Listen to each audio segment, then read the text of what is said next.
वहां उदाहरण दिया है कि बर्फ कभी कभी ऐसी शीतल होती, ठंड भी कभी कभी ऐसी शीतल हो जाती है कि पेड़ पौधे भी जड़ जाते हैं। ये और भगवान ऐसे ही आप इतने शांत और शीतल हो गए कि कर्म जल करके खाक हो गए। सब चीज जलाने के लिए आग की जरूरत नहीं पड़ती है क्या? सब चीज जलाने के लिए आग की जरूरत नहीं पड़ती है। आपसे कोई स्पर्धा करता है और उसको जलाना है तो कोई आग की जरूरत पड़ती है? नहीं पड़ती। उसको जलाने का बहुत बढ़िया तरीका है क्या? वो अगर मारुति वैन लाया है तो आप मर्सिडीज लेके खड़ी कर दो, बिना धुएं के वो धुआं छोड़ेगा, बराबर। और उसने तो पार्षद का टिकट पाया है और आप सीधा सांसद का टिकट लेके आ जाओ, फिर देखो। और उसने तो किराने की दुकान खोली है, आप पूरा का पूरा सुरभि मार्केट खड़ा कर दो, फिर देखो। और फिर जलने का तरीका जो है ना, और जलाने का तरीका एक नहीं होता है। पूरा मॉल खड़ा कर दिया इसने तो। बेकार में जलते हैं लोग। जलने से क्या मतलब, ईर्ष्या से क्या मतलब। तो ऐसे ठंडे ठंडे स्तर पर भी दूसरे को जलाया जा सकता है। जरूरी नहीं कि गुस्सा करके ही हम दूसरे को कंट्रोल करें। कई बार लोग अनुशासन करने के लिए भी गुस्सा करते। अरे अनुशासन के लिए गुस्से की क्या जरूरत पड़ी है? शांति का काम शांति से होना चाहिए। नहीं, हम लोगों को शांत करना चाहते हैं। यदि तुम लोग शांत नहीं हुए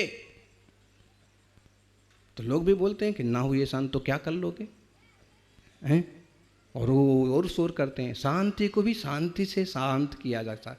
कृपया शांत रहें, कृपया शांति से बैठें। अब विनम्रता से बोलो तो कोई सुन भी ले। और लोगों को पता नहीं शांत रहने की क्यों आदत नहीं है। एक शब्द तो ऐसा प्रचलन में आ गया, ये शांत हो गए बोले हैं, उनके दादाजी शांत हो गए हैं, अमुक चंद जी शांत हो गए। और जब ऐसा सुनते हैं तो ऐसे मालूम पड़ता है कि जिंदगी में ये पहली बार शांत हुआ, बाकी पूरी जिंदगी बराबर। यही अर्थ निकलता है ना कि अब दादाजी शांत हो गए का मतलब है कि अभी तक वो अशांत थे। कोई भाग्यवान जीव होता है जो जीते जी शांत हो जाए, और जो जीते जी शांत हो जाता है वही संत बन जाता है, वही सचमुच धर्म को स्वीकार कर पाता है। तो ऐसे यह मंगलमय जिन शासन का क्षमा धर्म है। ज्ञानी ऐसा न समझना कि कोई चुपचाप बैठने वाला गुस्सा में नहीं है। हो सकता है। बताओ, हम पूछते हैं पेड़ पौधों को गुस्सा आता है? नहीं आता, नहीं आता। दक्षिण अफ्रीका में चले जाओ, ऐसे पेड़ हैं कुछ कि अगर वो उनके आवर में आ गए आप तो दक्षिण अफ्रीका में चले जाओ। यहाँ पेड़ को गुस्सा नहीं आता है। बबूल के कांटे क्या कहते हैं? गुस्सा। जरा हाथ लगा के देखो, चुभ जाएंगे, घुस जाएंगे। खुजली चलाने वाला जो आता है, करेंच, कैमच। हाँ, जरा मेरे को हाथ लगा के बताओ जरा। और वो पेड़ कहता है कि जरा मेरे को हाथ लगा के देख लो, और तुम हाथ लगाया कि खुजली चालू, खुजाते रहो दिन भर। क्या है? एक तरह का गुस्सा है, एक तरह का मान है। तुम्हें क्या मालूम पड़ रहा? ये जो मकोड़ा होता है, चीटा, 3 इंद्रिय जीव, इतना सा काला काला है, और कहीं शरीर में चिपक जाए ना तो क्या होता है? वही होता है जो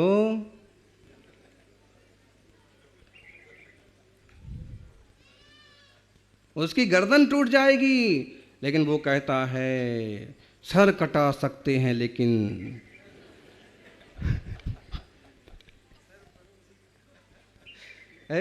सरफरोशी की तमन्ना अब हमारे दिल में हो। 3 इंद्रिय कीड़ा, वो भी तो ये ज्ञानी सबों में गुस्सा भरा पड़ा है, सबों में कसाय भरा पड़ा है। ये तो सौभाग्य वाले हैं कुछ मनुष्य जिन्हें धर्म और तत्व का मार्ग समझाया जाता है, समझ में आता है, वो सहज शांत हो जाते हैं और फिर भी किसी तरह का प्रतिशोध लेने को तैयार नहीं होते, फिर वो एकदम शांत बनते। और जब ऐसे शांत बनते हैं कि तुषार से भी पौधे जल जाते हैं और उसकी शांति से भी विकार खत्म हो जाते हैं, कसाय मिट जाती है। ऐसे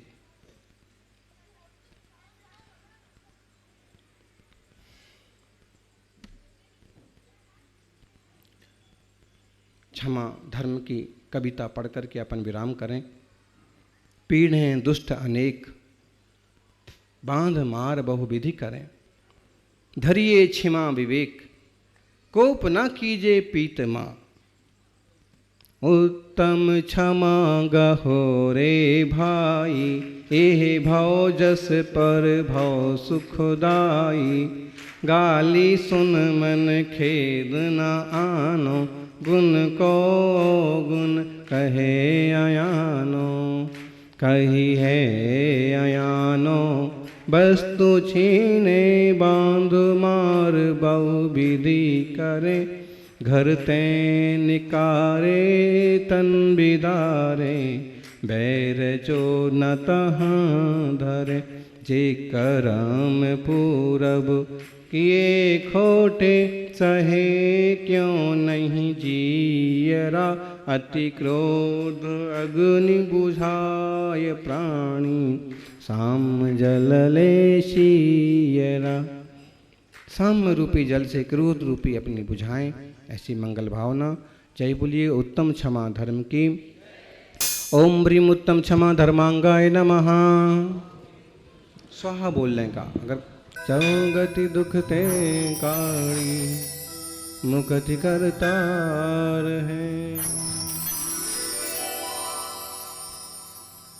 अरहं शरणं गच्छामि, सिद्धे शरणं गच्छामि। अरहं शरणं गच्छामि, सिद्धे शरणं गच्छामि। साहु शरणं गच्छामि, धम्मं शरणं गच्छामि। साहु शरणं गच्छामि, धम्मं शरणं गच्छामि। धम्मं शरणं गच्छामि, वीरं शरणं गच्छामि।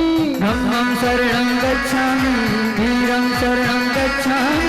वीरं शरणं गच्छामि, महावीरं शरणं गच्छामि। वीरं शरणं गच्छामि, महावीरं शरणं गच्छामि। अरहं शरणं गच्छामि, सिद्धे शरणं गच्छामि। अरहं शरणं गच्छामि, वीरं शरणं गच्छामि।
तीर्थेश्वर आदि विधाता देवादिदेव महादेव आदिनाथ भगवान की। वर्तमान जिन शासन नायक वर्तमान महावीर भगवान की। आचार्य श्री आदिसागर जी महाराज की। आचार्य श्री महावीर कीर्ति महाराज की। जोर से वर्तमान जिन शासन नायक वर्तमान महान तपस्वी तपस्वी सम्राट गुरुदेवाचार्य श्री सन्मति सागर जी महाराज की। बोले परम पूज्य प्राकृताचार्य चक्रवर्ती आचार्य गुरुदेव सुनील सागर जी महाराज की।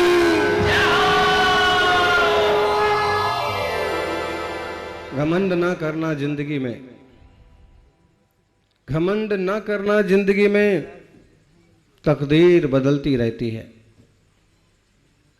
घमंड न करना जिंदगी में, तकदीर बदलती रहती है। शीशा वही रहता है, तस्वीर बदलती रहती है।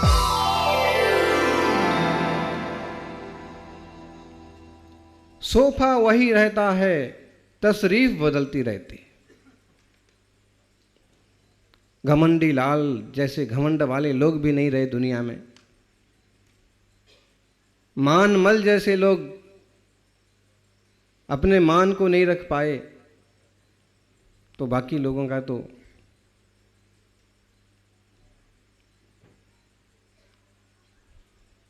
दस लक्षण धर्म, एक धर्म के 10 लक्षण।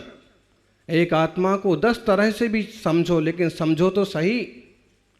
10 रास्तों से पहुंचो, लेकिन पहुंचना तो एक ही जगह है।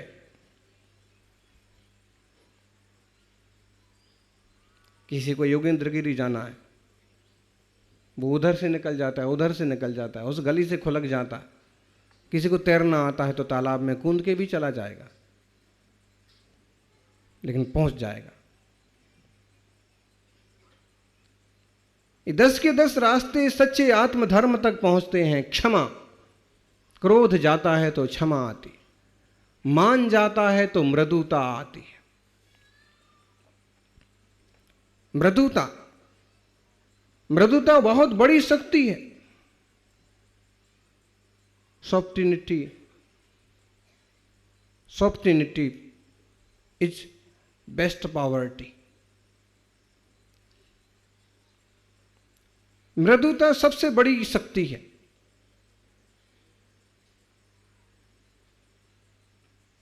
जो जितना झुक जाता है वो उतना ऊंचा उठ जाता है। जो जितना विनम्र होता है वह उतना ज्यादा महान होता है। पार्श्वनाथ भगवान की स्तुति में कुमुद चंद्र आचार्य कहते हैं कल्याण मंदिर स्तोत्र में कि भगवान आपको जो चमर ढोरे जाते हैं, दोनों तरफ से देवता लोग 64 चमर ढुराते हैं, मानो भी एक संदेश देते हैं। नीचे से ऊपर जाते हुए चमर बार बार संदेश देते हैं कि इन भगवान के चरणों में जो जितना नीचे झुकता है वो उतना ज्यादा ऊंचा उठता है। जो इन सच्चे साधकों के चरणों में जितना ज्यादा नीचे झुकता है वो उतना ज्यादा ऊंचा उठता है। जो जितना ज्यादा आत्म स्वरूप के प्रति विनम्र बनता है। विनम्र कौन बनता है? जो समझ ले वे अपनी हैसियत को, अपनी कैफियत को, अपनी क्षमता को, अपनी वस्तु दशा को समझ ले वे, वो विनम्र हो जाता है। मेरे स्वरूप में ये कुछ नहीं है जिसका मैं मान करता हूँ। धन मेरे आत्म स्वरूप में नहीं है। पंचास्तिकार में कहा है कि धन और धर्म में बहुत अंतर है। धन यहीं का यहीं पढ़ाया जाता है, लेकिन धर्म आत्मा का स्वभाव है। क्षमा साथ में जाता है, मृदुता साथ में जाती है। आप कहोगे अहंकार, अहंकार साथ में नहीं जाता है। अहंकार साथ में नहीं जाता है, और जाता भी है तो ऊपर की तरफ नहीं जाता है, नीचे की तरफ जाता। अहम और कार देख लो, जब तक अहम पर हो तब तक लोग ऐसे ही करते ना, कार का अहम और अहम की कार, बराबर। कार का अहम भी बहुत लोगों को होता है। देखो मंडप के बाहर जो सबसे बढ़िया गाड़ी खड़ी है ना, वो हमारी है, बराबर है ना। सबसे बढ़िया गाड़ी भी हमारी है, और सबसे बढ़िया लाड़ी भी, और सबसे बढ़िया बाड़ी भी हमारी है। लाड़ी गाड़ी बाड़ी का ही तो ये सब कबाड़ा है। इसी का ही लोग करते रहते गुरूर।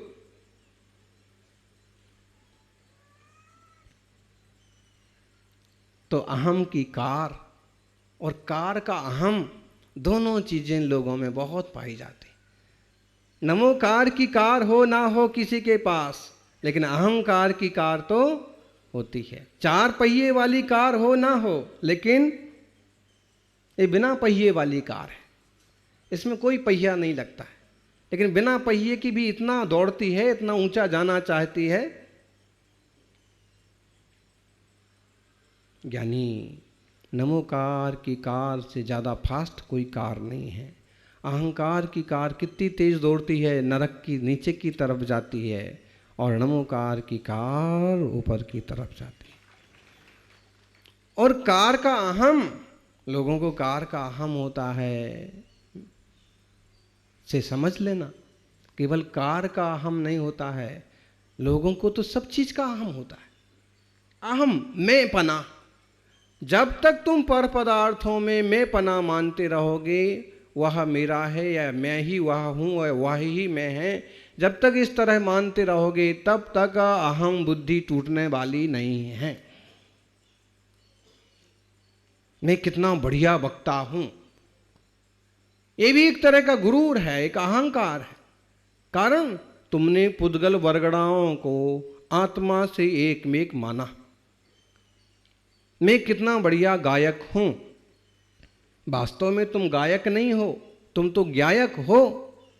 ज्ञानी आत्मा ज्ञायक है। गायक बनने में तो पुद्गल का सहयोग लेना पड़ता है, जीभ का मुंह का सहयोग लेना पड़ता है। कभी जीभ पर छाले हो जाएं और कभी मुंह में छाले हो जाएं, कि कभी गला बैठ जाए तो अच्छे अच्छे गायक भी पिट जाते हैं। क्यों? क्योंकि पुद्गल ने साथ नहीं दिया। तो ज्ञानी गा भले ले अच्छा, लेकिन अपने आप को गायक तो नहीं मानता, ज्ञायक ही मानता।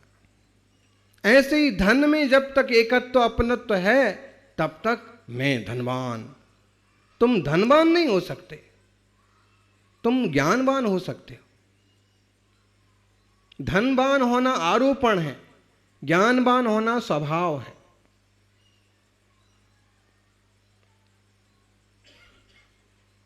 तुम अहंकारी नहीं हो सकते, मृदु हो सकते हो। अहंकारी हो यदि तो ये ओढ़ा हुआ है, कसायाविष्ट बुद्धि है। मैं बहुत बड़ा सम्राट हूं, मैं राजा हूं, मैं अध्यक्ष हूं, मेरे से बिना पूछे ऐसा कैसे हो गया।